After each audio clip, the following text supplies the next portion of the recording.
What are control structures?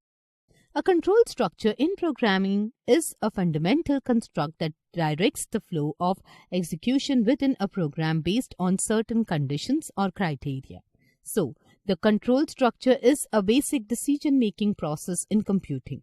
There are three main types of control structures. Sequential. Statements in a program are executed sequentially or step by step in an order in which the instructions are written. Selection or conditional. It is used to test a condition in a program. It takes decisions to execute one statement or operation over another statement or operation depending on the condition. Iteration. It executes set of statements for a certain number of times till the given condition is true. For example, loops. On the basis of the above three control structures, programming has derived many types of control statements to suit different needs.